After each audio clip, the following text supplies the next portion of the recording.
Good morning. Yeah, it's not my response. Good morning, guys.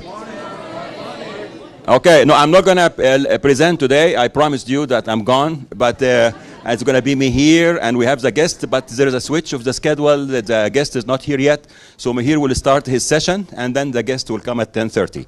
But before that, some of the facilitators told me that some of you have questions about writing the paper, the final paper. Yeah, good. And several of you came to me in the last few days, and I found a nice way of explaining how to write it, and let's see if it will work for the whole group.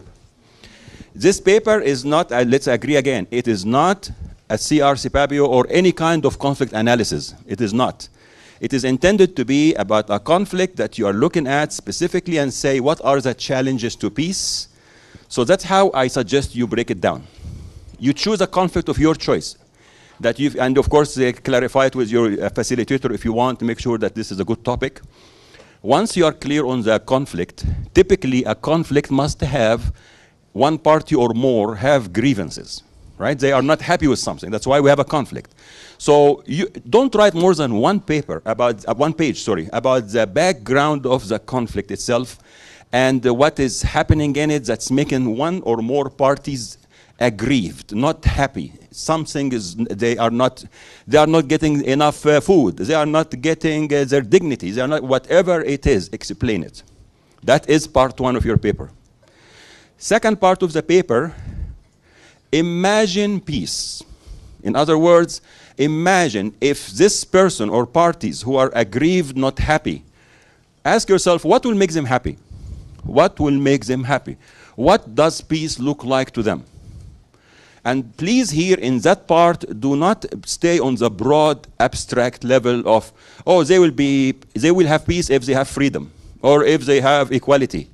No, if you stay with those broad terms, then you'll get nowhere.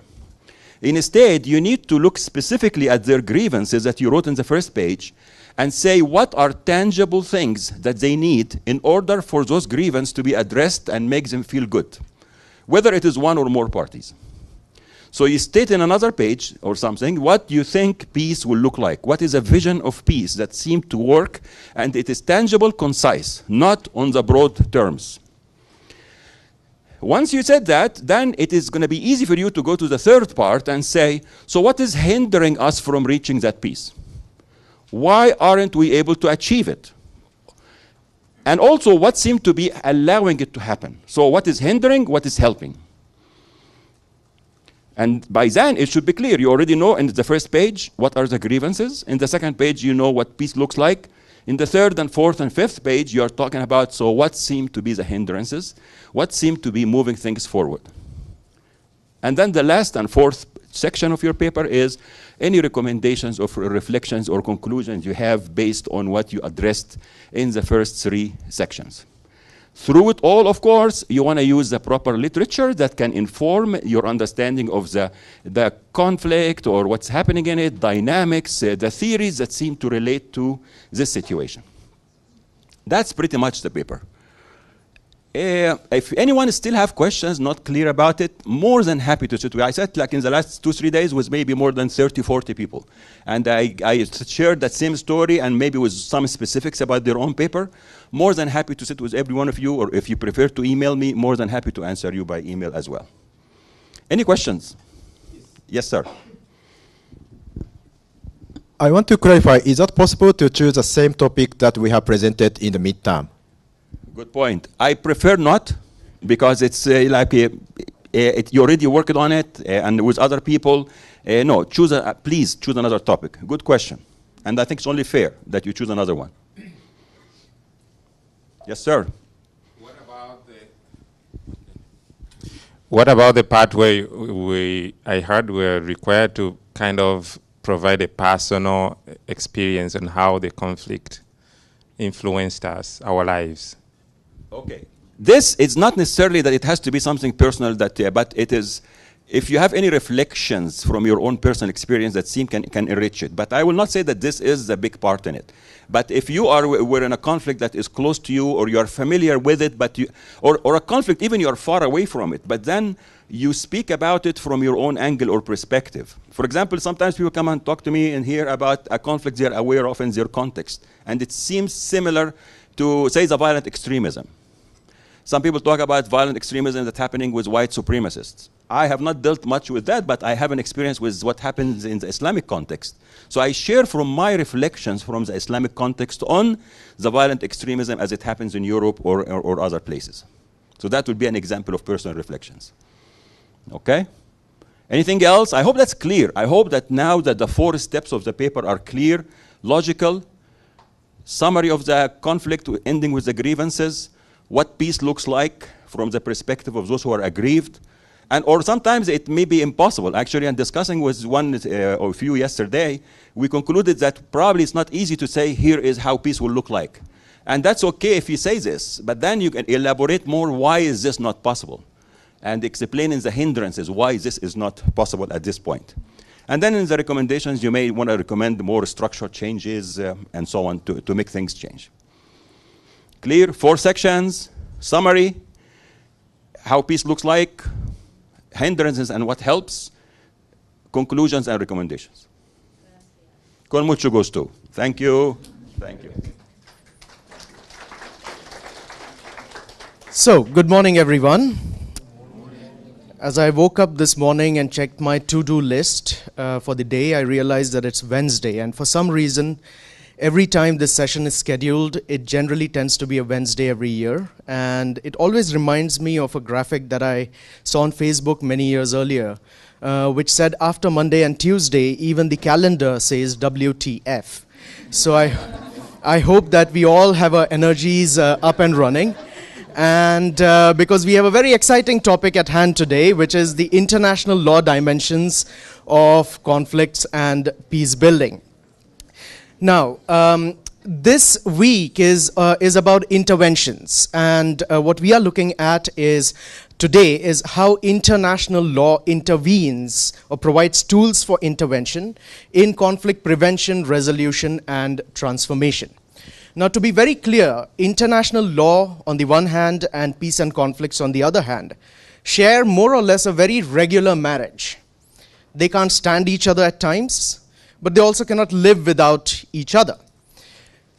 In fact, international law is almost all pervasive in resolution of peace and conflict matters, especially those that are of an international nature or even national conflicts which are of an international dimension, which have some or the other international dimension. At every single stage, you will see international law being relevant. So international law, for instance, sets out very important rules and regulations for prevention of conflicts by articulating clearly the circumstances when countries may or may not use force against each other in their international relations. Under international law today, at least since 1945 when the United Nations Charter was adopted, there are only 2 circumstances permitted where use of force by a particular state against another is deemed to be legal. The first circumstance is when such use of force is used in self-defense. The second circumstance is when the Security Council of the United Nations authorizes such use of force by state A or states A, B, C against another particular state. International law also steps in at the next stage when, let's say, force has been used by a particular country or a group in an active conflict. International law sets out rules that regulate also the conduct of hostilities. International law, for instance, lays down rules with relation to the means and methods of warfare. Civilians, non-combatants cannot be targeted indiscriminately. Chemical and biological weapons cannot be used in conflicts. All of these are rules and regulations that are set out by international law. Once conflict is coming to an end, let's say hostilities are coming to an end, again international law sets in. Peace agreements around the world are basically a matter of international law. Once conflicts have ended and we are now in post-conflict reconstruction stage, even there international law steps in and has a major role to play. For instance, in many post-conflict societies, there's a need for transitional justice. There's a need for addressing the grievances of the victims and making perpetrators of war crimes, genocide, or crimes against humanity accountable for what they have done. Criminal law also steps in at that point. So at every single stage, you will find that international law has a major role to play in peace and conflicts. Now, international law has also been tremendously successful in its original intention of preventing interstate conflicts. Remember, we are talking about international law. So the original idea of international law in the field of peace and conflicts was to prevent interstate conflicts. Never before in the history of human civilization have we had such few conflicts between nations as we have today. Not a single major war between the great powers since 1945, something absolutely unheard of in the previous centuries. Having said that, the dynamics and natures of conflict have also evolved over time since 1945. We have a lot more intra-state conflicts today. With the rise of many non-state actors, terrorist organizations, we can think of the Daesh or the ISIS. With a rise of all of these non-state actors, we have a lot of change in the dynamics of armed conflicts. As a result, international law has always had to play catch up with the changing dynamics of conflict. And it's not always been successful. In fact, the dynamics of conflicts have changed at a much faster pace than the ability of international law to catch up with the changing dynamics. One additional factor that has played into the failure, so to speak, of international law in preventing matters of genocide, war crimes, crimes against humanity in a national setting or sometimes a regional setting is international politics. And this is very important to understand about international law. International law is not a magic wand. It operates in what is called as a decentralized nation-state system. Every state being a sovereign equal, at least in principle. There's no world government. There's nothing like the United Nations is not a world government. It doesn't lay down laws like a parliament in a country does, which automatically become binding on countries. Countries have to consent to be bound to any law that emerges out of the United Nations. It's not a world government. However, we also know that countries with a major negotiating muscle, with stronger powers, tend to get more out of international law and international institutions as compared to countries that are weaker than those powerful countries. And we do have lopsided power dynamics playing out in the creation and implementation of international law, especially with relation to peace and conflicts.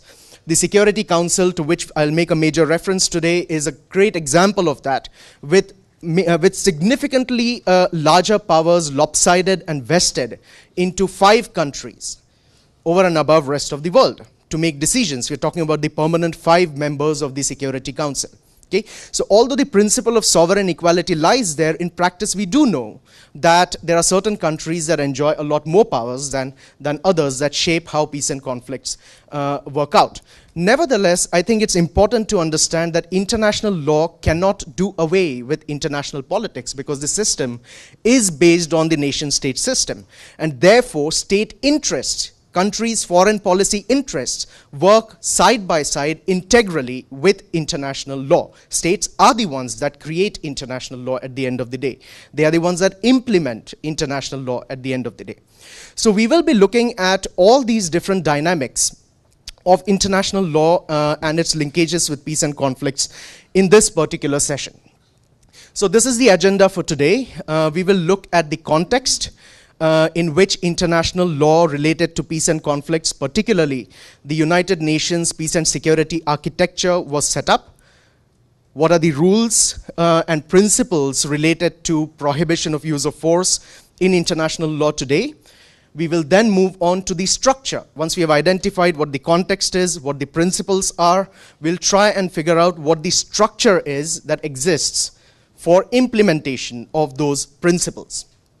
Then we will move on to the evolution of conflicts and the evolution of the structures that have tried to catch up with the changing dynamics of conflicts over time. There's been a lot of change in the UN's peace and security architecture. A lot of that is ad hoc. When the founders created the United Nations in 1945, they did not really envision all these changing dynamics. And therefore, all responses subsequently since 1945 have been essentially retroactive or ad hoc.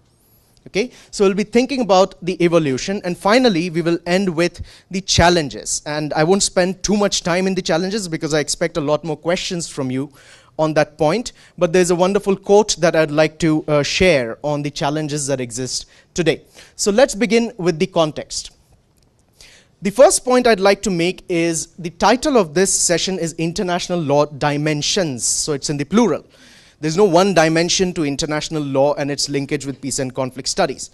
International law today is not a general one field of study. It is in fact fragmented into very specific different regimes that are specialized on their own.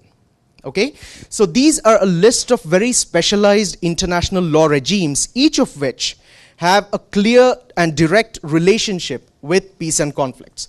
So laws of war, to which we will be devoting a lot more attention today because we are talking about interventions. This is also referred to as jus ad bellum. Okay, this is a Latin term for the English words laws of war. What this field relates to is the criteria for when a particular country may legally be allowed to use force against another country. There's a general prohibition in international law on using force, but there are exceptions provided. And I've already mentioned those two exceptions earlier, which I'll be repeating time and again because that is something that is one of the learning outcomes I want to hammer down in this particular session. The two exceptions being self-defense and authorization by the Security Council. Everything outside that, any use of force by a country outside these two exceptions is illegal under international law. The second field which is directly related to peace and conflicts is international humanitarian law, or what we refer to as jus in bello. International humanitarian law is the substance of what many of you are aware of is the Geneva Conventions. Right? We're talking here about when a conflict has started, what are the means and methods of warfare that the parties to the conflict may employ? Can they kill civilians indiscriminately? What kind of weapons can be used? Ban on cluster bombs. All of these are a part and parcel of the field of international humanitarian law or jus in bello. And in the next slide, I'll again point out the distinction between jus ad bellum and jus in bello in more detail. International human rights law, of course, is clearly related to peace and conflicts. We have had a whole session on that. The big difference between human rights law and humanitarian law being that human rights law applies to everyone, both in times of peace as well as in conflict. Humanitarian law is a very specific field which applies only during conflicts. Okay? International refugee law. What we see today in the Mediterranean, the massive exodus from Syria into Europe is a classic example of how international refugee law is so directly related to peace and conflicts. And by the way, I make this point every time I speak on this issue. It is not a European refugee crisis. That's a misnomer. It is a Syrian refugee crisis. The crisis is not a European refugee crisis. Okay? International criminal law is also clearly related to peace and conflicts because we are trying to hold perpetrators of war crimes, genocide, ethnic cleansing, crimes against humanity accountable for all the violations that take place. Again, of course, this relates to the lopsided nature of international law where some countries have more negotiating muscle than the others. So for instance, we have seen Uhuru Kenyatta of Kenya being prosecuted by the International Criminal Court because the Security Council authorized such prosecution for election violence. But something like this will not and has not happened against, let's say, an Israeli commander for violations which are well documented in Israel. Because countries in the Security Council will continuously block or veto any such prosecution. Similarly, something against Bashar al-Assad will not happen. A criminal prosecution will not happen because Russia and China in that case would veto a prosecution against Bashar al-Assad, similar to how Israeli commanders' prosecutions have been blocked by the United States. So politics does play a role, and this is a good example of how international law cannot really be divorced from international law, politics and relations. But then other regimes such as international migration law, international economic law, how many times have we heard about trade agreements, investment agreements, leading to, let's say, construction of a dam, leading to conflicts, indigenous peoples, farmers protesting, and all those issues. International labor law, international development law. All of these also have a clear and direct relationship with peace and conflict studies. All of this to point out that there is a very close link between peace and conflicts and international law. It's almost all pervasive, all encompassing. It covers, it's almost coterminous. Now, in terms of laws of war, there is a very popular dichotomy that exists in literature, which is jus ad bellum and jus in bello. I briefly introduced this to you in the previous slide. Jus ad bellum literally translates to laws or right to war. Okay? So we are talking about the criteria for whether a particular use of force by a country is legal or not before the force has actually been used. So again, the two circumstances, whether the Security Council has authorized it or whether the force has been used in self-defense. There has been an evolution in this. Previously, it used to be called, previous to 1945, it used to be called just wars. So countries would basically determine on their own whether the circumstances they consider to be just to invade another country. All of that has stopped now. Countries are no more able to determine on their own that for religious reasons they want to attack another country. There are clearly set out criteria today, those two as I've mentioned, which determine whether the right to war is legal or illegal. The second field which is important is jus in bello. As I pointed out earlier, this literally translates to the law or rights in war. Once a war has started, whether the use of force, the manner the force is used, is legal or illegal. What this field, the scope of Geneva Conventions and some others that are tied into or talk about the same aspects of Geneva Conventions, these seek to regulate the means and methods of warfare, and these rules set out for the regulations for protection of non-combatants. Those who are civilians, those who are prisoners of war, those who have given up, surrendered, all of these need to be protected, plus also what kind of weapons are used during the conflict. Now, you can't use a nuclear weapon, or biological weapon, or chemical weapon. That would be deemed illegal. Okay? All of this is part of jus in bello. The idea about jus in bello is an assumption that taking the life of a combatant is a matter of fact. Killings are going to happen in a conflict. That is not made illegal in international humanitarian law. That can't be protected against. What international humanitarian law seeks to achieve, however, is limiting the brutality or the barbarity of war. Trying to conduct war in as nice a manner as possible. Of course, it sounds very ironic, but that's we have seen many times use of weapons which are absolutely brutal. White phosphorus is one example. There was an allegation against Israel through the Goldstone report, which was a fact-finding mission, that white phosphorus was used in the Gaza Strip. White phosphorus is a chemical which, when dropped from the planes during nighttime, it illuminates the sky. So the bombers on the planes can see what's on the ground. The people at the bottom can't see what's on top. But white phosphorus not only burns your skin, it burns your bones also. Okay, so it's brutal, and that sort of a thing is prohibited under international law, under jus in bello.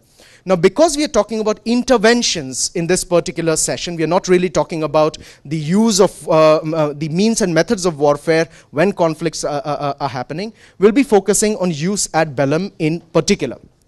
Are we fine so far? Okay. Then, in terms of jus ad bellum, a bit of history is important here to understand how much progress has been made under the United Nations system in a very short amount of time. Before the UN Charter, before the Charter of the, when the Charter of the League of Nations was established, which was the predecessor of the United Nations, at the end of World War I, use of force or even war was not outrightly prohibited. There is no provision in the League of Nations that outrightly made use of force or even war illegal. A country, if it had a conflict with another country, could go to the Council of the League, but if the Council could not make a resolution of the issue, then the country was free to use force as it pleased. There was no outright rejection of the idea that war or even use of force was illegal. This came about only in 1928 with what is called as the Kellogg-Briand Pact. This was an agreement between United Kingdom, France, Germany joined in at the time, officially called as the General Treaty for Renunciation of War as an Instrument of National Policy. This was the first time when war was, as a matter of national policy, was expressly outlawed. But neither the League of Nations as well nor the Kellogg-Briand Pact, as we know from history, was successful in preventing what is called as the scourge of war, the World War II. It wasn't successful in preventing World War II because there were simply no mechanisms that were strong enough to do that. There were principles, but there were no structures. Therefore, when World War II ended, under the United Nations system, the founders decided that they need to institutionalize the prohibition of use of force or even the threat to use force. Even that has been made illegal under the current structure. So this is the UN Charter. How does the UN Charter set out the context for the peace and security architecture under the institution? This is the preamble. I'm sure some of you are aware of what a preamble is. A preamble is the opening portion of any international treaty, which basically sets out the context for why that treaty has been entered into. What's the purpose of that particular treaty? So the preamble of the UN Charter is self-eloquent. It gives us details of why the Charter has been created in the first place, why the institution was created in the first place. So this is a selected extract from that preamble. It says, "We the peoples of the world determined to save succeeding generations from the scourge of war, which twice in our lifetime has brought untold sorrow to mankind. And for these ends, to ensure by the acceptance of principles and the institutions of methods that armed force shall not be used, save in the common interest. Except in the common interest, use of force, armed force will not be allowed. And they have resolved to combine our efforts to accomplish these aims. Accordingly, our respective governments at San Francisco have agreed upon this particular charter." Okay, so that's the context in which the United Nations as an institution was established at the end of World War II. For the first time, clearly the idea was to abolish use of armed force, save in the common interest, except in the common interest of everyone. Where it's necessary, it will, but otherwise it's absolutely prohibited. So we need to then figure out what does the common interest of everyone mean? Who determines that? Okay, and those rules are also enshrined or incorporated in the United Nations Charter. So, as we saw on the session in human rights, I mentioned that human rights and peace were the original pillars of the United Nations. They were two of the most important institutional objectives of the United Nations. This is Article 1 of the UN Charter, which is a list of the institutional objectives. What are the purposes of the United Nations? Okay, and this is what it says. The purposes of the United Nations are, among other things, number one is to maintain international peace and security, and to that end, to take effective collective measures for the prevention and removal of threats to the peace, and for the suppression of acts of aggression or other breaches of the peace, and to bring about by peaceful means and in conformity with the principles of justice and international law, adjustment or settlement of international disputes or situations which might lead to a breach of the peace. Now, this is, of course, the institutional objective. Now, you can't have just the institutional objective if you don't have rules that are binding on countries and structures that will then implement those particular rules. That's what the next part of the UN Charter deals with. So now we come to the principles. Okay, so far we have looked at what the context is. Why was the institution established? We have seen that prevention of wars is one of the use of force is one of the institutional objectives, the principal institutional objective of the UN. What is the institution based on? These are the principles. I'm not going to list all 7 principles in the UN Charter, just the 3 that are directly related to our topic today. The first one is sovereignty of states, which I've referred to earlier as the nation-state system. This is the fundamental bedrock of the United Nations system. In principle, all countries are sovereign equals. Remember, we are talking about principle, not practice. In practice, we know that that's not necessarily true. Yeah. So in this context, peace, does it mean just the absence of war? Yes, so one very good way of looking at the original UN Charter and its intention was that this is very synonymous to what in peace and conflict studies you would call as liberal peace. Okay, very similar to that. In fact, a more stringent version of liberal peace, where peace was assumed to be just absence of war. However, as I pointed out, over time, with the evolution of the changing dynamics of conflicts and a series of reports and series of changes with the UN structure, there's now clear understanding that we need to respond in a different way. So that's the reason why addressing human rights, addressing sustainable development, all of these aspects, even poverty, what we call as basic needs or the roots of the conflict, are all sort of part and parcel of the UN structure trying to address that. Yes, but you're absolutely right that the peace and security architecture as originally envisioned was clearly part of this. And it's in fact interesting that just yesterday or day before yesterday, the Security Council held an informal meeting under the ARIA formula. It's a specific concept whereby they can hold informal consultations on corruption as a cause of conflicts in Venezuela. Okay, so now they have gone on to all sorts of different areas beyond the original intentions or the fixated idea that it's only about absence of war, because they now try and look at the root causes. Whether that's successful or not is a matter of debate, and we'll come to that. So this is what the principle says. The organization is based on the principle of the sovereign equality of all its members. Clearly, however, in practice we know that some countries are more equal than others because they tend to have much more power, negotiating muscle than others, military power than others. So they can bulldoze their way. We see that language very often these days.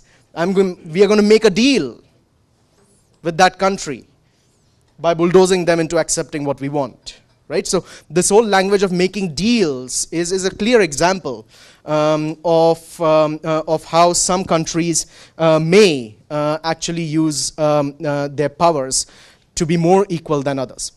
Then, in the UN structure, there are 2 particular provisions which are directly related to the obligation not to use force in international relations. One is the positive obligation to settle disputes peacefully. Okay, so this is the principle. All members shall settle their international disputes by peaceful means in such a manner that international peace and security and justice are not endangered. This is an obligation on states to positively take measures, to go out there and try and make a settlement of international disputes. Okay? This is complemented by the next principle, which is the negative obligation to refrain from threat or use of force. The first obligation is called positive, not because it signifies some sort of a good thing over and above this. It's positive because you actually have to take steps.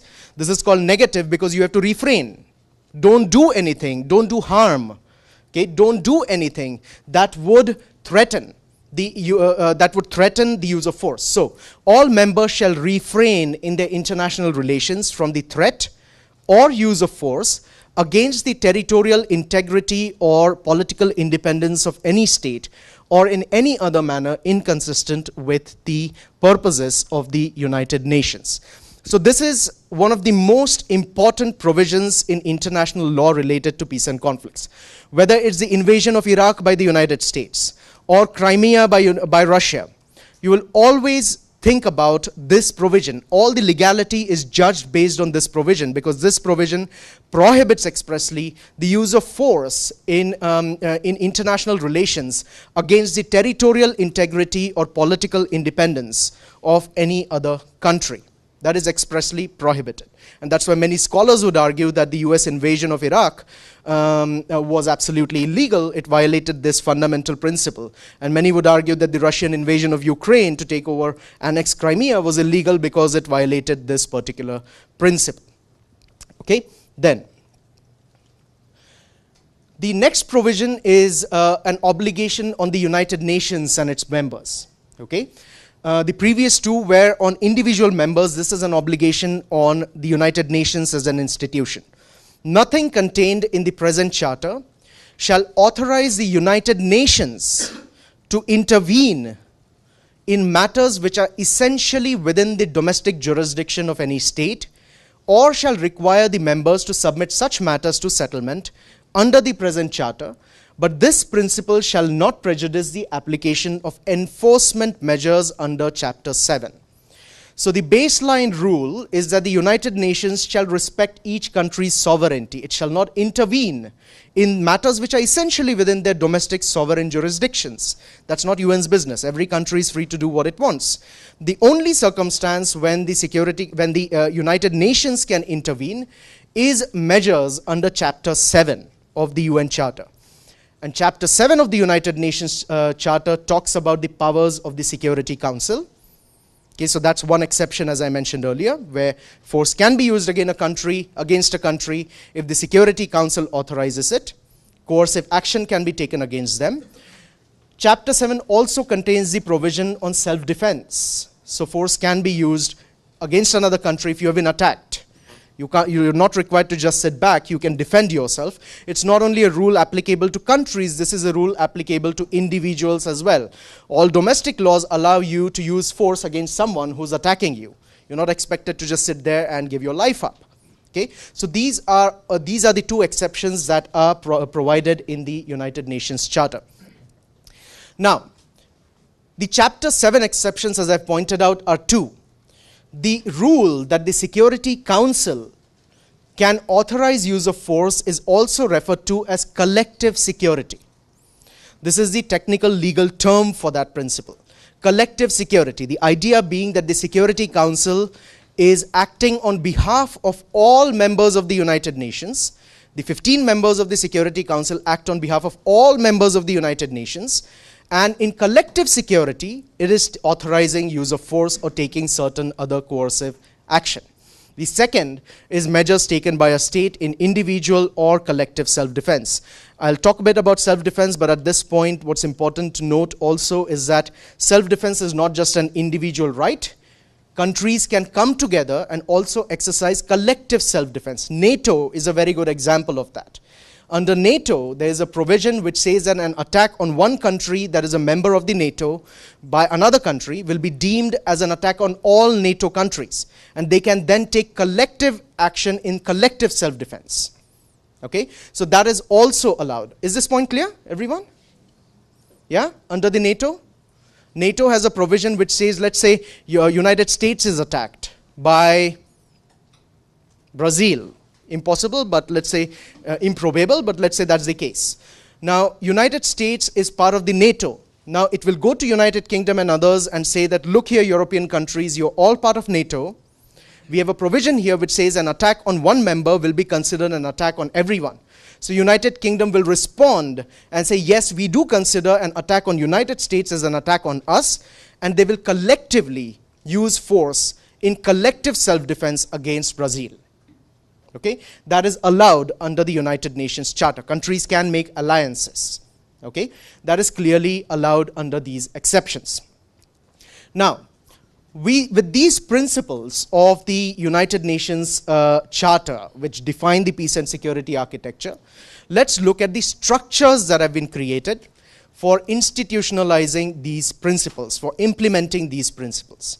Now, to give you a useful head start towards where we are heading, I think it's important to note that these structures were established in 1945, essentially by the victors of World War II. The circumstances in 2018, the world order in 2018 is probably very, very different. So we really have to think about whether the structures created in 1945, are they valid for today's contemporary world, or are they a voice from the past that need to be modified today? Okay, so we'll talk a bit about that as well as we go ahead. So, now what's the structure? I mentioned the idea of collective security, where the Security Council acts on behalf of all members. The question would be, why do all countries accept that? What's the requirement on India and Brazil and Mexico to say that yes, the Security Council 15 members can act on our behalf to ensure collective security around the world? That is because when countries became members of the United Nations, they conferred on the Security Council this power. Okay, this is the provision.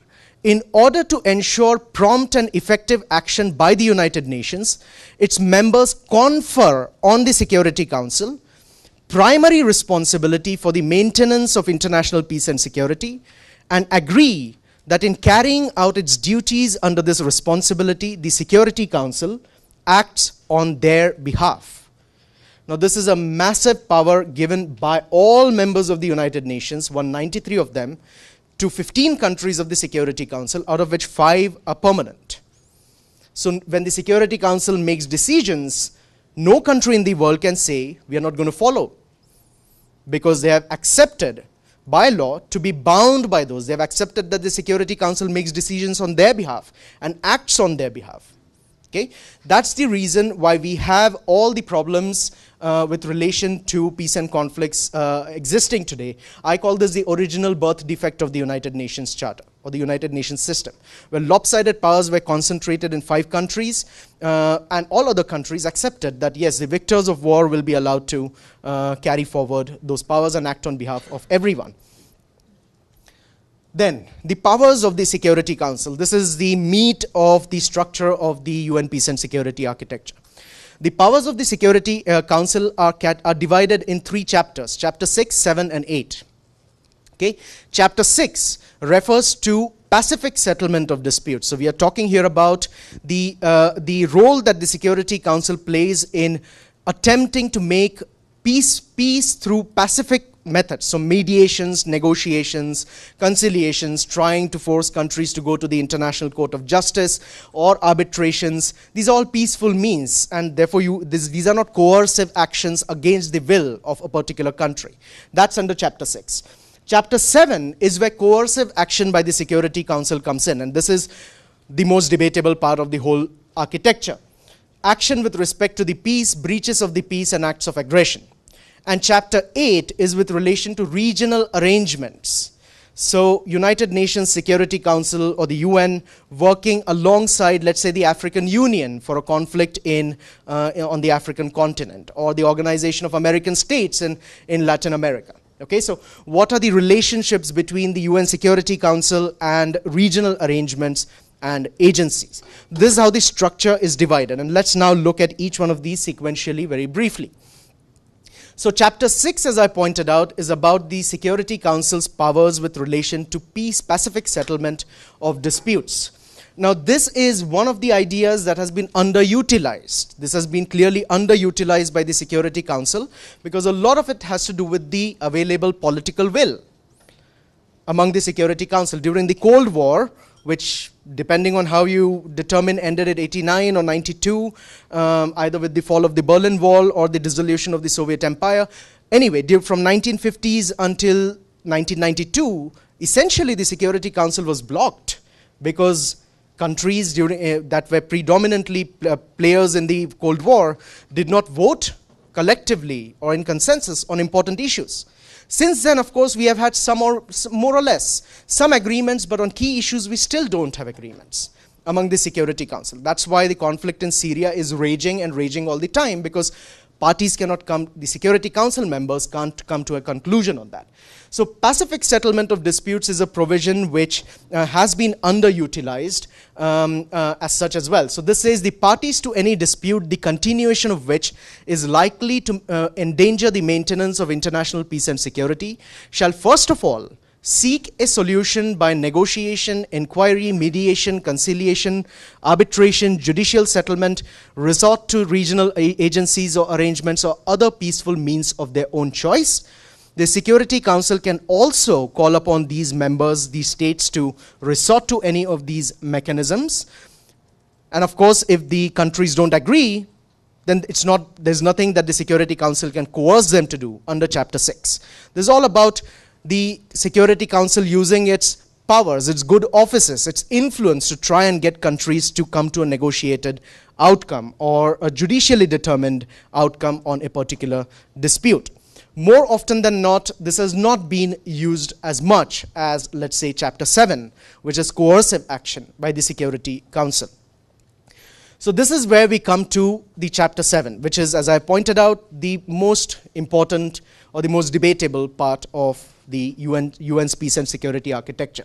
This is where coercive action can be authorized by the Security Council in collective security, okay, as part of collective security. So this says that the Security Council shall determine the existence of any threat to the peace, breach of the peace, or act of aggression, and shall make recommendations or decide what measures shall be taken in accordance with Articles 41 and 42 to maintain or restore international peace and security. So I'll come to Articles 41 and 42 in a minute because the reference has been made there. However, what I'd like you to focus on is the immense power given to the Security Council under the Charter to even determine whether a threat to the peace or breach of peace exists. Even that power of determining whether a circumstance exists anywhere in the world that might lead to a conflict, that's a breach of the peace, or even a threat to the peace, is solely vested in the Security Council. It's the only body that can make that determination and then take action on that. Okay? Then, so what are Articles 41 and 42? This is where coercive action can be taken. Article 41 are the types of coercive actions that can be taken by the Security Council which do not employ armed force. Okay, so these are complete or partial interruption of economic relations and of rail, sea, air, postal, telegraphic, radio, and other means of communication. Clearly, internet is not present there because it was drafted in 1945, but has to be part of that idea, and the severance of diplomatic relations. So these are still coercive actions taken against countries. We know of many economic sanctions imposed by the Security Council against countries. North Korea is a recent example, where many sanctions have been authorized by the Security Council against North Korea, which are coercive. They're not with the will of the North Korean government, they're against the will. All of that has been done under Article 41. Force has not been used, but it is still coercive action. In the past, diplomatic relations have been severed. Good examples in the past have been Northern Rhodesia, which now is Zimbabwe, during the apartheid regime, or South Africa. Some of you may know that in South Africa, the sporting ties were cut off by many countries with them during the apartheid regime. No sports were allowed to be played with South Africa as part of the response to apartheid. So all of these are under Article 41. Article 42 is where coercive action can be taken by the UN Security Council through use of force. But the language is very important here, and again it boils down to the immense power given to the Security Council members to determine what they deem is right. Should the Security Council consider that measures provided for in Article 41 would be inadequate or have proved to be inadequate, it's not necessary that they must employ it first, see that it's inadequate, and then take action. Even if they come to a conclusion that measures under Article 41 would be inadequate or have proved to be inadequate, they can immediately jump to coercive action using force. Okay? It may take such action by air, sea, or land forces as may be necessary to maintain or restore international peace and security. Such action may include demonstrations, blockade, and other operations by air, sea, or land forces of members of the United Nations.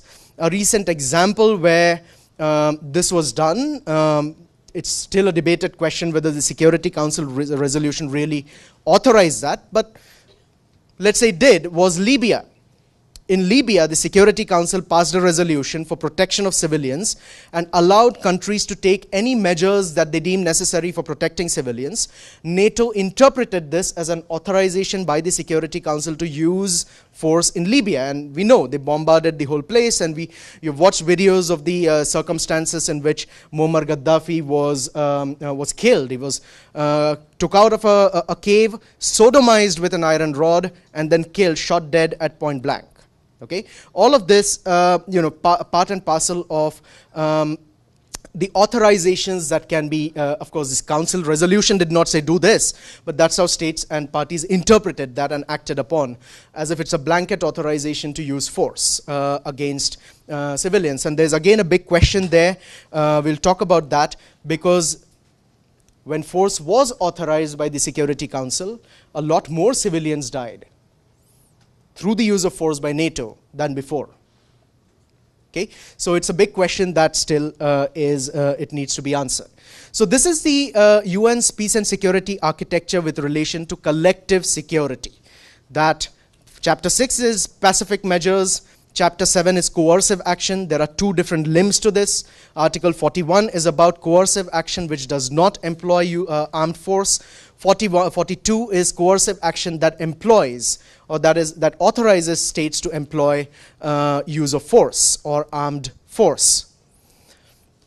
Now, the question then emerges, what is the binding value of the Security Council decisions, and where does this come from? There are a couple of ways of looking at this. There are three provisions, Article 25, 48, and 49, which you can look at in the Charter, that clearly say that states agree to be bound by the decisions of the Security Council. But there's one additional provision in the UN Charter which kind of explains a larger issue of why the United Nations itself is such a predominant organization today. Why is it the principal organization of international governance today? This comes from Article 103. It says, in the event of a conflict between the obligations of the members of the United Nations under the present Charter and their obligations under any other agreement, their obligations under the present Charter shall prevail.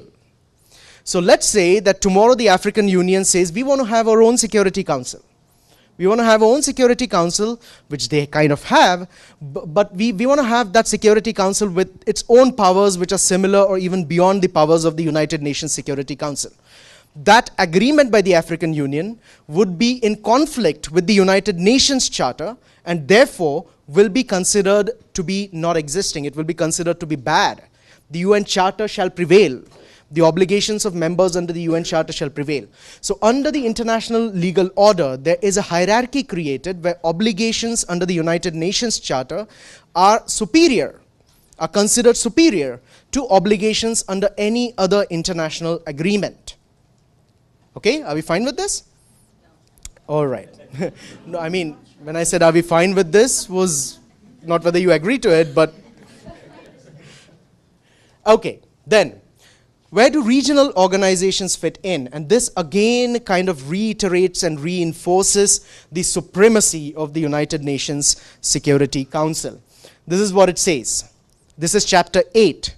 In case of disputes involving threats to peace between countries that belong to a regional organization, let's say the African Union, every effort must be first made to reach pacific settlement of disputes at such regional organization before the Security Council is resorted to. The Security Council shall, where appropriate, utilize such regional arrangements or agencies for enforcement action under its authority. But no enforcement action shall be taken under regional arrangements or by regional agencies without the authorization of the Security Council. So when it comes to peaceful, pacific means of settling the disputes, the African Union or the Organization of American States can take the lead. But when it comes to enforcement action, enforcement, the word means against the will of the countries. It's a coercive action. Whenever enforcement action is to be taken, the pre-authorization of the Security Council is absolutely essential. No regional organization, AU or the OAU, can take action on its own without the authorization by the Security Council. Okay? So again, a hierarchy of the supremacy of the UN Security Council has been reinforced in chapter 8. Now, this is the structure of the Security Council. As I've pointed out, this is one of the principal organs of the United Nations. This was established when World War II ended. The United Nations Charter was established, and the 5 permanent members that won the war became the permanent members of the Security Council. And these include United States, well, China, France, Russia, United Kingdom, and the United States of America.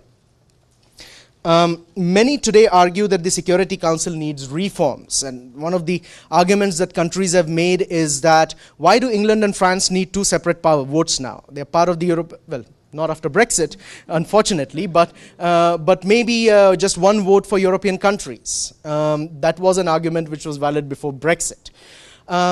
Then in addition to these 5 permanent members, there are 10 non-permanent members elected for a period of 2 years by the General Assembly.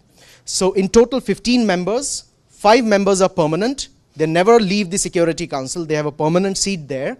And 10 non-permanent members that are elected for a period of 2 years on a rotational basis by election by the General Assembly of the United Nations. On substantive issues, decisions made by the Security Council need 9 affirmative votes, including concurring affirmative votes by the permanent 5. This is what is referred to as the veto power. So let's say a decision is to be made by the Security Council. 14 members of the Security Council say yes to a particular action, but one country, which happens to be one of the permanent 5 members, says no, that decision cannot go ahead. That's a veto power. Okay? They can veto any decision, and this power is restricted only to the 5 permanent members of the Security Council.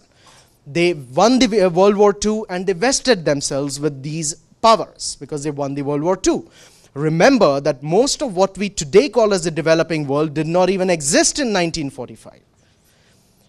Almost every single African country was simply part and parcel of someone else's power structure. They didn't exist as independent countries. The decolonization process started in the 50s and 60s, 70s, all the way up to 90s. So when the UN Charter was established, when the structure was established, 2/3 of the world as we know it today did not exist. Okay, so they had no say at all in the design of the Security Council or the UN's peace and security architecture, and that again leads to a question of whether the system is valid today. Now, a question I'm sure most of you have already been thinking about is, why can't this be changed? Why are reforms so difficult? The veto. Why are reforms so difficult? And that's because of one particular provision in the UN Charter, which again is a major original birth defect. This is Article 108 of the United Nations Charter, which talks about amendments to the Charter. Because if you have to do away with the permanent 5 members' veto powers or somehow modify that, you will need an amendment to the Charter. And this is what the provision says. Amendments to the Charter require a vote of 2/3 of the members of the General Assembly, which will happen, ratified by 2/3 of the members of the United Nations, which will clearly happen because developing countries are more in the majority and they will agree more or less to something, including all permanent members of the Security Council. That's where the devil in the detail lies. So unless the permanent members of the Security Council also agree to any amendment, it's not going to happen. They can veto even a change to the UN Charter. In other words, unless the permanent 5 members voluntarily give up some of the powers that they have lopsidedly vested within themselves, amendment of the UN Charter or reforms of the UN Security Council is a political non-starter. It's an impossibility. Okay? So we can talk about UN reforms, we can talk about Security Council reforms, but it's literally frozen in time. It's not going to happen till such time that the permanent 5 members collectively agree. Even if one objects, it doesn't go ahead. Okay? That's where this has all been stuck. So the UN Security Council structure can't be changed, and regional arrangements can't be empowered to do the same business that the Security Council does. So we have the supremacy of the Security Council. We have all the political problems with foreign policy interests playing a major role, 5 countries having lopsided powers, and no wonder then all other countries try and make allies with the 5 powerful countries. Yeah. Why would anybody join this that isn't part of the 5? Why would anyone? Why would they do that? I don't understand why anybody would sign this if they weren't part of the P5. Why would countries then join the United Nations as an organization? That's a good question. The answer to that is, if you want to be part of the system of nation states, you have no choice but to join the United Nations system. The rules prohibiting use of force are in the UN Charter. if you're not a member of the United Nations, you have zero protection from the rule of prohibition of use of force. Then you are in the law of the jungle.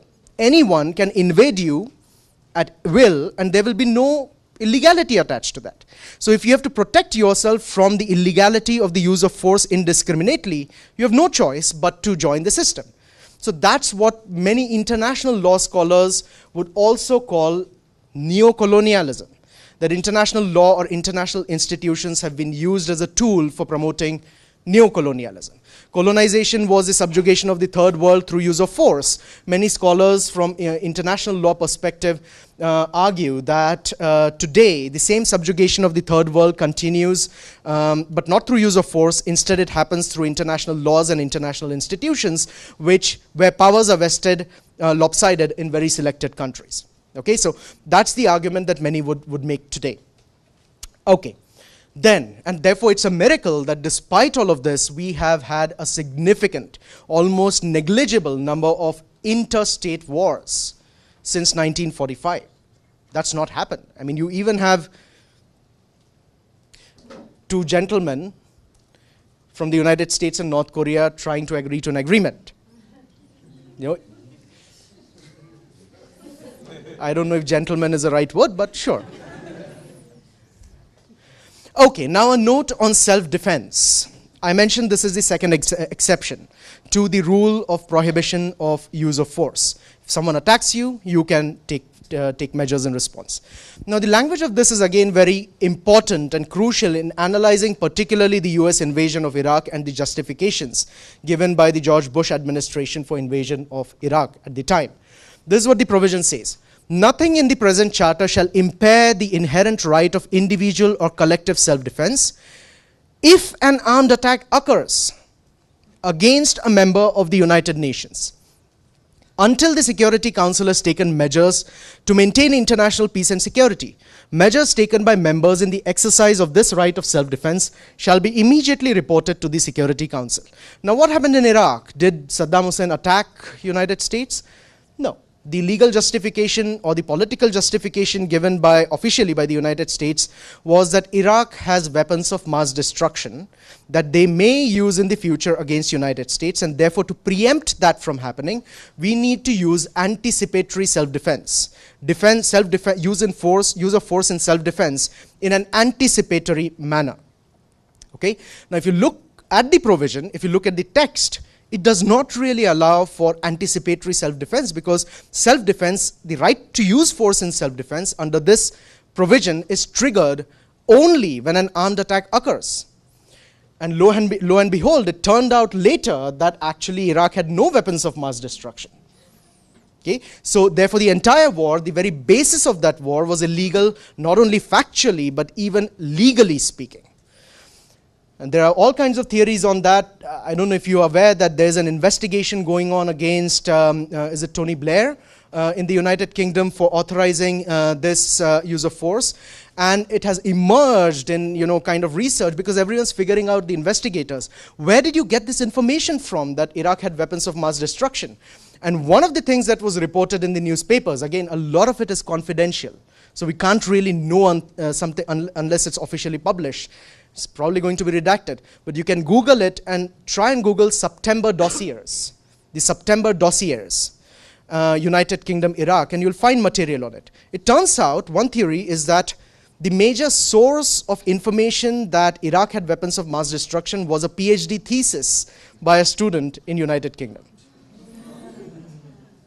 Okay, you can Google it. Yeah. But it doesn't really matter, because it was illegal anyways. Why all this research? Right. So on the question of whether it was legal or illegal, now this is how international law again plays in, and I'm talking about the politics here. And I wanted to make a note on that.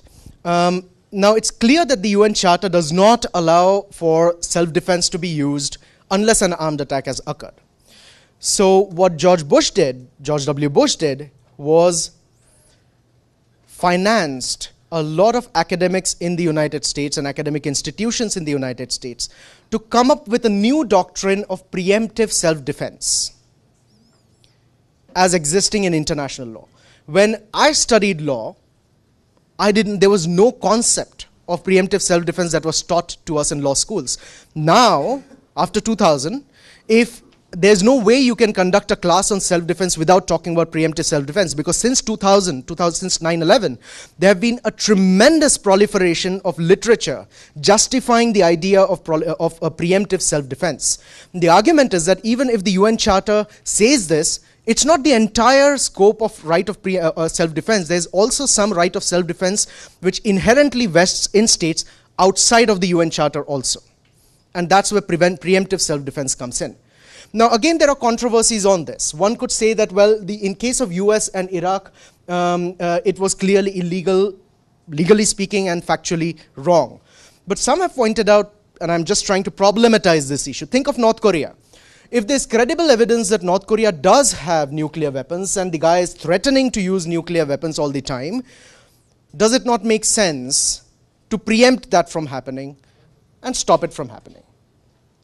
Through use of force. Now, I'm not suggesting any answer either way here. I'm just problematizing this just as food for thought for you to think about, of how complex these negotiations, these discussions on preemptive self-defense can get. All right, now the evolution aspect. Now, I've pointed out earlier that the nature of conflicts has evolved constantly under international relations. The United Nations itself has had to adopt its architecture from time to time in order to respond appropriately to the new challenges. I've also mentioned that there have been a massive proliferation of intra-state armed conflicts.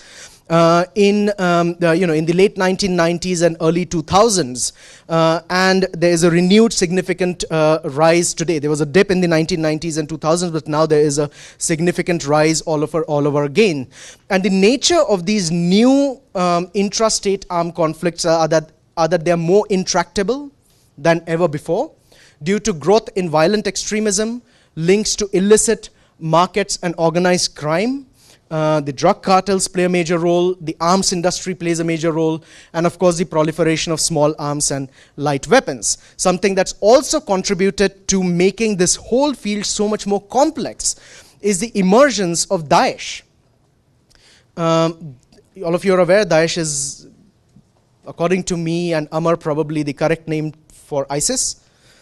From interstate to intrastate to mixed conflicts. There's no other way to describe the conflict with Daesh today than to say that it's a mixed conflict. It's clearly not an international conflict.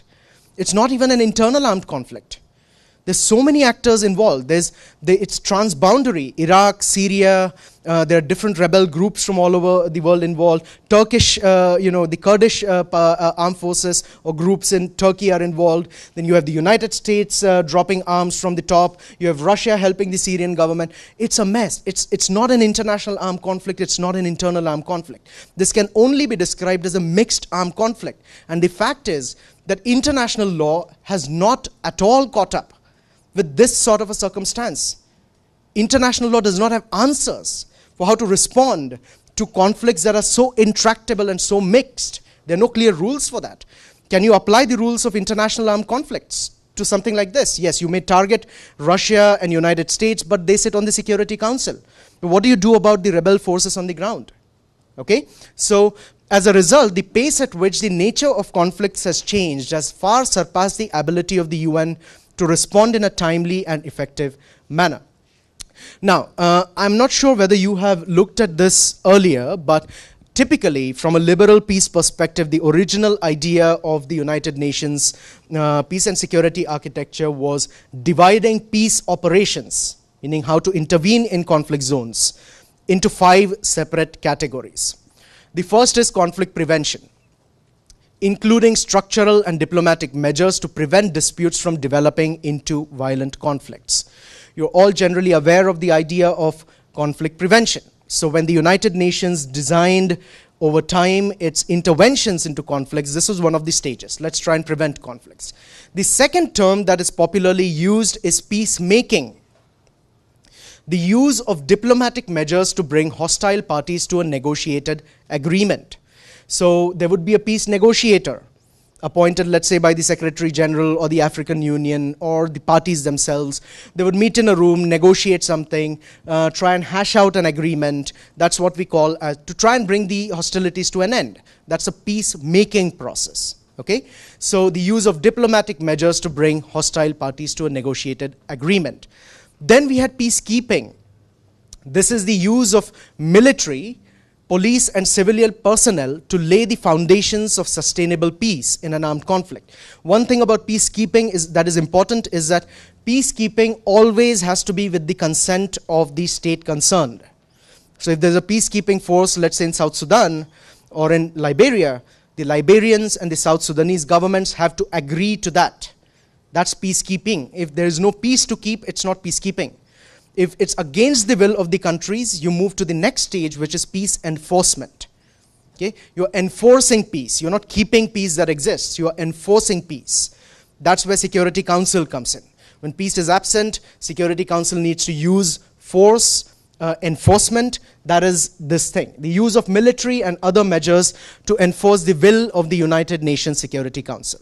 And traditionally, there also emerged an idea of peace building, which was originally intended to apply to post-conflict reconstruction. Once a conflict has ended, the society now needs to reconstruct itself to make sure the conflict doesn't relapse. So let's build peace over time so that there's sustainable peace. So this would then involve things such as ensuring basic needs, ensuring demining activities, security sector reforms, judicial sector reforms. All of those aspects are part and parcel of peace, were part and parcel of peace building. Over time, it emerged, and rightly so, through academic critiques and critiques from UN policymakers themselves, that this sort of a neat compartmentalization is not very fruitful. You can't really say that peace building should begin only at the end of a conflict. It should actually begin from the first stage. There are lots of overlaps within these. It's not like a neat sequential system. So the lines between these different concepts have increasingly started getting blurred. Okay? With the result that now, in 2015, there was a very important resolution passed by the United Nations Security Council and the United Nations General Assembly, which completely turned around this idea of peace building beginning only at the end of a conflict. And they've now come up with an all-encompassing idea of sustaining peace. Since 2015, this is the buzzword. Okay, this is the most important concept today from the UN's perspective, the sustaining peace resolutions of 2016. These were in a bicameral, which basically means that the General Assembly and Security Council together adopted this. And this is the definition. These are again principles. We still have to come up with structures to implement these. So the principle is sustaining peace as drawn from the advisory group of experts report should be broadly understood as a goal and a process. So both the outcome and the process to build a common vision of a society, ensuring that the needs of all segments of the population are taken into account, which encompasses activities aimed at preventing the outbreak, escalation, continuation, and recurrence of conflict, addressing root causes, assisting parties to conflict to end hostilities, ensuring national reconciliation, and moving towards recovery, reconstruction, and development. So all the points that you have studied with Amar and with others throughout this course, it took until 2016 for the Security Council and General Assembly to translate that into policy, to say that, well, prevention is important, addressing the root causes of conflicts is important, we need to end hostilities by reconciliation and not just imposition of adversarial proceedings against each other. So all of this has come out in 2016, and therefore we now have more or less the UN systems, what originally was the liberal peace architecture, moving towards a renewed idea, something that peace and conflict scholars have been saying since the 1980s at least. Okay? Now we have the UN system catching up, at least theoretically, at least in principle, to the idea of sustaining peace, that it's necessary. The question, of course, remains, do we have the structures in place? What are the structures that are going to implement sustaining peace? Still the Security Council. Okay, so do we have those in place? Now I want to give you an example of how the principles of the United Nations have changed over time to adapt to new realities, but we are still stuck in the same old structures. This is the concept of responsibility to protect doctrine. Now remember that the principal objective of the Security Council was to maintain international peace and security. Then genocides happened in Rwanda and Srebrenica. Okay, and countries said, well, can we really stop this? Because the Security Council's mandate is only international peace and security. This is happening domestically. If we do something, would that not be an intrusion on their sovereignty? So this was the question posed by Kofi Annan in 2000 in the Millennium Report, who was then the Secretary General after the genocide in Rwanda happened and millions of people died. This is what he said. If humanitarian intervention is indeed an unacceptable assault on sovereignty, how should we respond to a Rwanda, to a Srebrenica, to gross and systematic violations of human rights that offend every precept of our common humanity? Now remember, till 2000, there was no concept of the United Nations being able to intervene in matters of genocide which are domestic in nature. There's no concept like that, and that's the reason why he posed this question. How do we respond to that then? By just saying that this is not international and our business is only international. Can we just allow killings, massive violations to continue? It was because of this question that the United Nations system adopted finally in 2005 an idea called the responsibility to protect doctrine. Now what is this doctrine? It has three stages to it, or three limbs to it. States have the primary responsibility to protect their populations from genocide, war crimes, ethnic cleansing, and crimes against humanity. The international community must provide assistance to states in building capacity to protect their populations from these gross violations, to assisting those which are under stress before crisis and conflicts break out, and finally, international community has a responsibility to take timely and decisive action to prevent and halt these violations when a state is manifestly failing to protect its populations. So three things. Number one, this rule applies only to 4 circumstances: war crimes, genocide, crimes against humanity, ethnic cleansing. It doesn't apply to regular violations of human rights, only these 4 circumstances. The rule is, states are the primary duty bearers to prevent these from happening. The entire international community is under an obligation to help that country to prevent these from happening. But when a country is unable to do so, or is unwilling to do so, to protect their people from these crimes, then the international community has an obligation to step in. Okay? So what the responsibility to protect doctrine did was turned topsy-turvy the idea of sovereignty. Previously, sovereignty was understood as a privilege. It's my privilege to keep everyone out. I'll deal with my business. Who are you to tell me what to do in my country? Responsibility to protect doctrine says in these 4 circumstances, sovereignty is not a privilege. Sovereignty is actually a responsibility. And if you as a country are failing to exercise your responsibility to protect your people from these 4 crimes, then the international community has a secondary responsibility to step in and to prevent that. Okay, so they completely changed the idea of sovereignty, not generally, but only in relation to these 4 crimes. And that's why it's applied specifically and only to these 4 crimes. Now, importantly, responsibility to protect doctrine is not restricted to interventions only through use of force. In fact, it also talks about early warning mechanisms. There's a requirement that if you have to prevent genocide, then you should at least have early warning mechanisms instituted that would feed in information and tell you that a genocide is likely to happen. The African continent has a well-developed system, on paper of course. It's called the Continental Early Warning Mechanism in Africa. And many of my African scholars like to joke that African laws or systems are something like legislative evaporation. They are fantastic on paper, but in implementation it doesn't really work. So the continental early warning mechanism in Africa is a very good system on paper, whereby every country is required to feed in information to an office through different sub-regional organizations as well, that feeds in information and tells them that a conflict is likely to emerge, and then policymakers can take decisive action on that. The United Nations does not have yet any early warning mechanism. Okay, it doesn't exist. It's there in conception. It's being conceived since a long time. The delivery has not happened yet. Okay. Now, an important part about responsibility to protect is when force is to be used to intervene, let's say in Syria, to prevent a genocide or war crime, then again the Security Council's authorization is mandatory. So you come back a full circle. Okay? Principles have evolved. The principles have evolved. We have made all sorts of changes conceptually to how to deal with all theoretical problems. But the issue is, how are we going to adapt to those evolved notions if our structures are still stuck in 1945?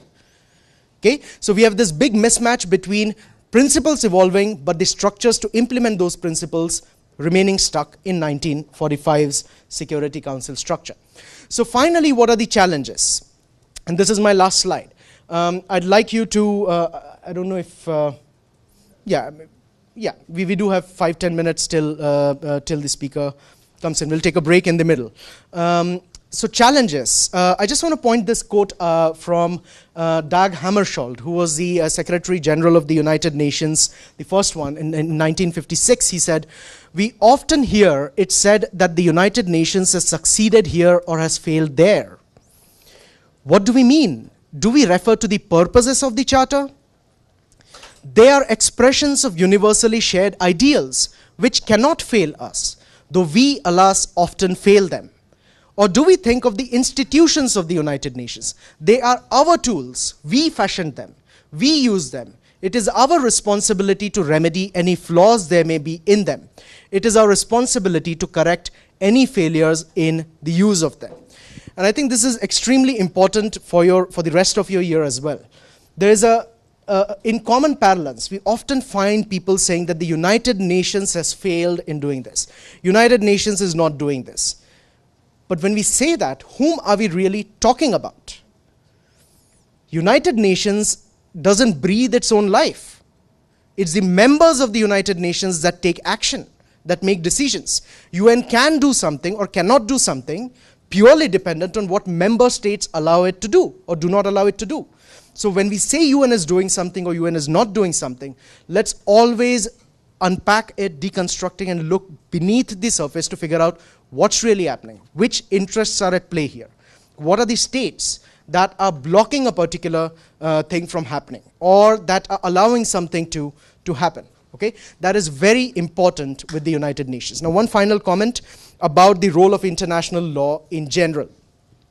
Now, I think one of the questions that many of you might be thinking about is, these are all fantastic international laws, but they never are effective in practice, especially in intra-state armed conflicts. Then what's the value of having these laws? Why even have them? A very simple way of looking at it is that if you don't have them, you have the law of the jungle. And then everything's fair in war. Literally everything is fair. There's no accountability. You can't even say that this is illegal because there are no laws. Nothing is illegal then. Everything is allowed. But when also, secondly and more importantly, when we look at international laws and say they are not effective, we are talking about the effectiveness and not about the value of the laws themselves. So a domestic analogy that I always like to give and I love, which is actually something that Rosalind Higgins, one of the judges of the International Court of Justice now, wrote in her book in '94. The example is that think of laws prohibiting homicide in our own countries. We all have laws that make homicides illegal. Does that mean that murders don't happen? They happen all the time. But just because murders happen all the time and the laws are not effective entirely, does it mean that there should be no law prohibiting homicide? Okay? So the value of laws lies in the fact that they lay down accepted codes of conduct for any society, whether a domestic society or the international society. Those are the common codes of conduct that are applicable to everyone. Effectiveness is something that clearly needs to be worked on in international law. And therefore, when we talk about international law, the values are one thing, they're fantastic, their principles are great. We need to focus on the structures that implement those laws. Okay? That's where the problem lies. So I'll shut up now and take your... We have 15 minutes of question and answer and then 15-minute break, and the next speaker comes at 10:45. Okay, great. So, yes, we have 15 minutes. So let's have fun. Yes.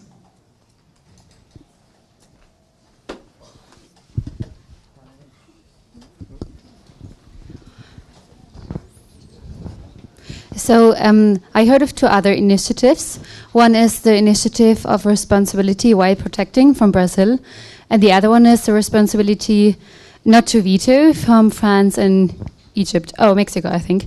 How would you value their influence, or if they could be implemented later, or how could we construct structures in order to make these principles work? Yeah.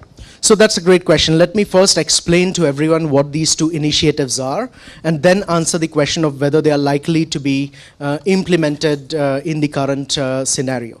When the responsibility to protect doctrine came about, Brazil looked at what happened in Libya. Libya was one of the first instances where the responsibility to protect doctrine was actually implemented.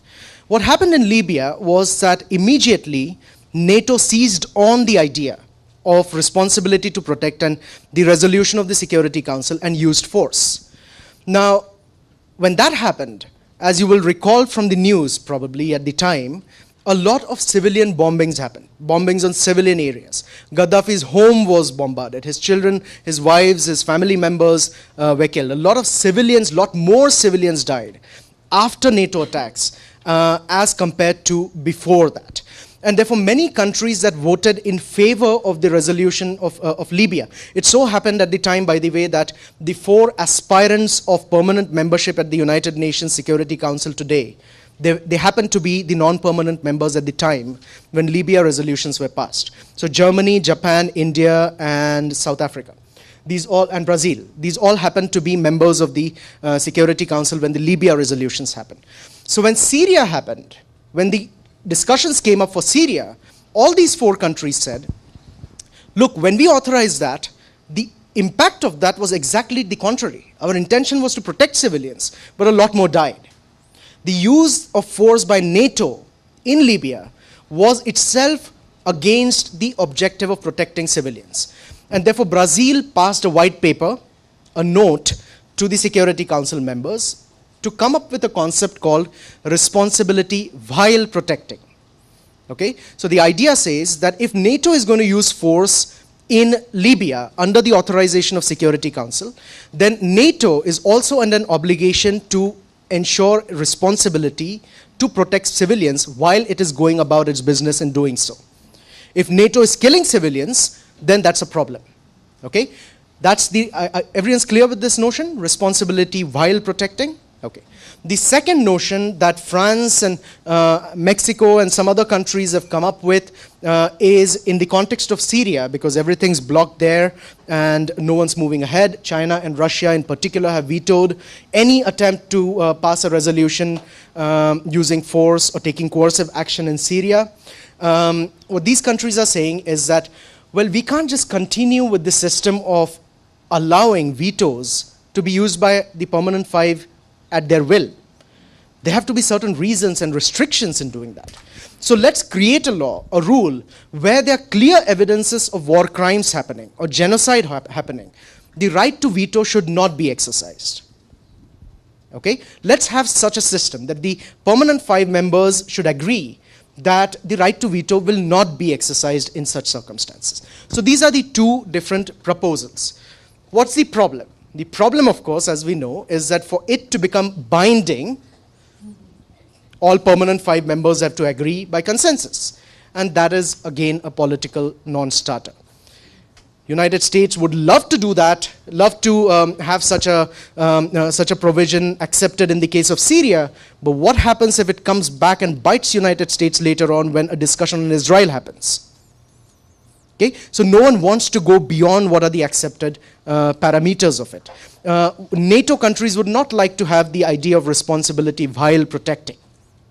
Okay, so it's politically speaking, there has been no consensus among countries to translate that into a legally binding doctrine. Having said that, is there any value in these proposals? I personally think absolutely.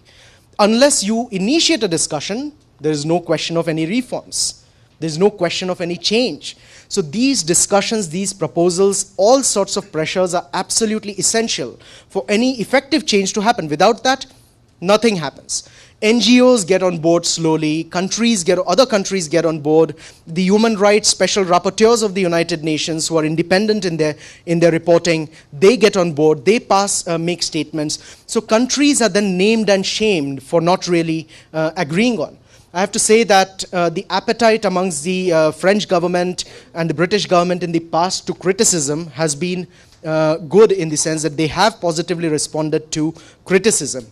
I can't say the same of the Trump administration, for instance. I think the Obama administration responded positively to some of the criticisms.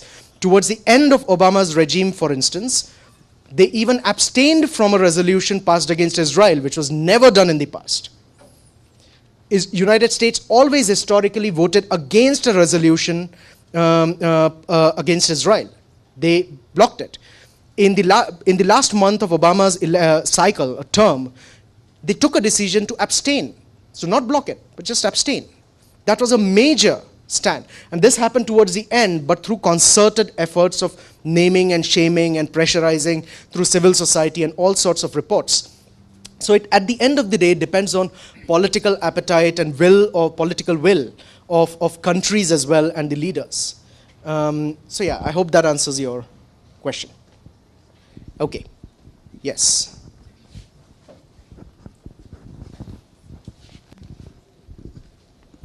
Should I go or? Go ahead, please. Okay. I have two questions.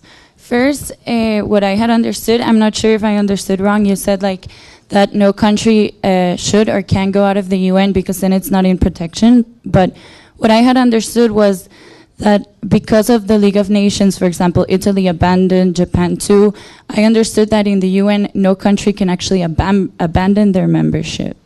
I don't know if you could explain that. Yeah, there is no legal prohibition for countries to opt out of the United Nations. There is no such provision in the UN Charter which locks them into the organization.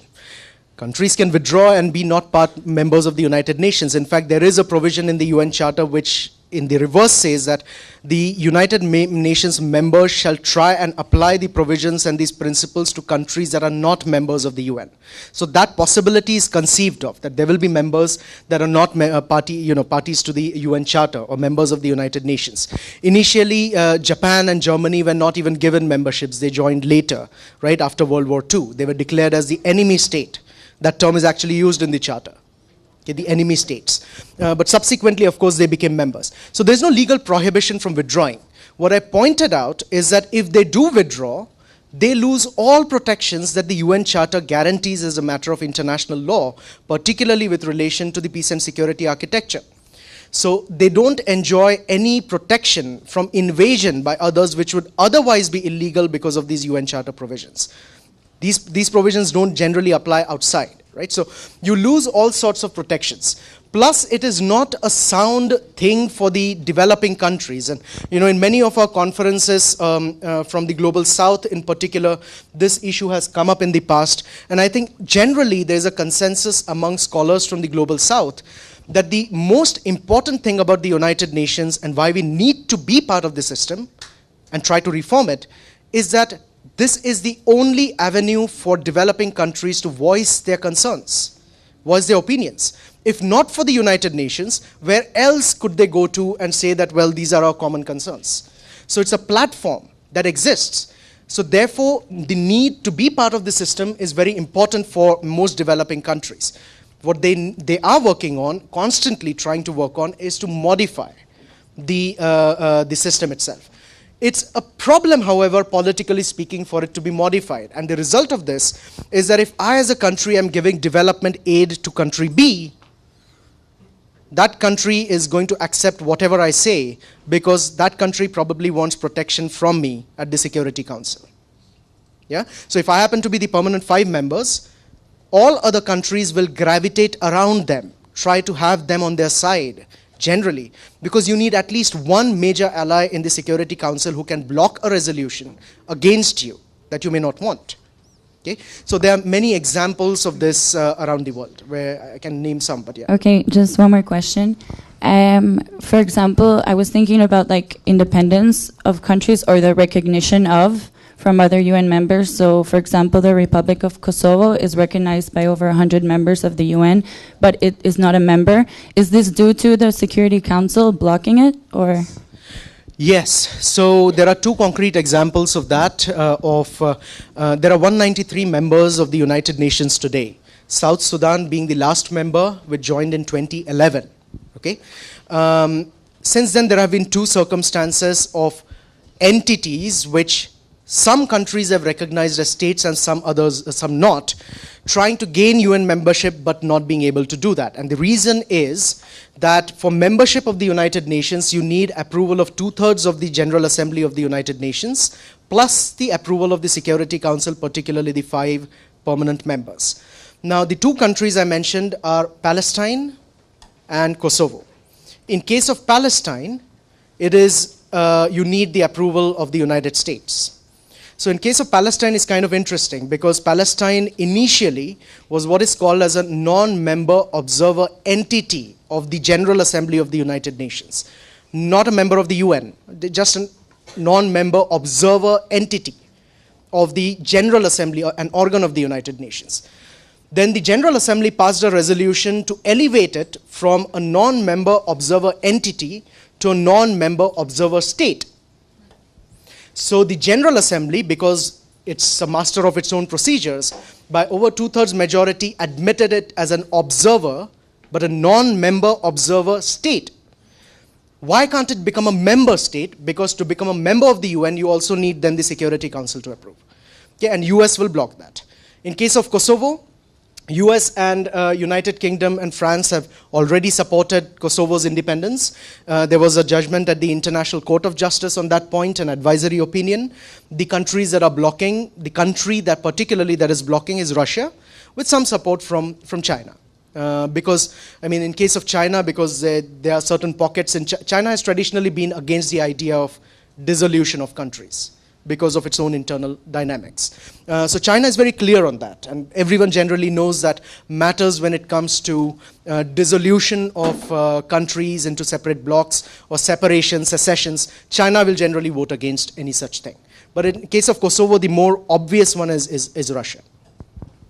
Pratyush. Sir, I'm a little skeptical when you said that United Nations, both in its principle and structure, signifies victor's justice. But if we see the negotiations and the discussions that were happening for the establishment of United Nations, it took place in 1941 and 42. The World War was still in place. You know, allied countries and the Axis powers were still gaining grounds and losing ground. So, I mean, what do you have to say about that? And also, when you say that in 1945, most of the, I mean, there was no third world, but most of the developing countries did not exist. But the entire continent of South America was sovereign. It was all free. So could they have played a little constructive role during the process of formation of United Nations? Okay, so there are a bunch of questions here. Let's first go in the reverse. Could South American countries have done much? The reality of the South American countries in the 1980s, well, the entire Latin America, not just South, in the 1980s in the 1800s was that they were independent, many of them, but the roots of democracy and participation in international organizations and their effective voice, as much as it is today, was not really present at the time. In fact, a lot of their foreign affairs were still conducted through in international relations, through the mechanisms of the previous colonial powers. So could they have? Possibly, but historically they didn't really have that much weight at the time. Now, in the 1940s and the early 1940s, yes, you're right that the negotiations did begin for the establishment of the new world order in the 41 and 42, and Franklin Roosevelt at the time was the president of the United States. Later it changed, and he had a major say in the design at the beginning.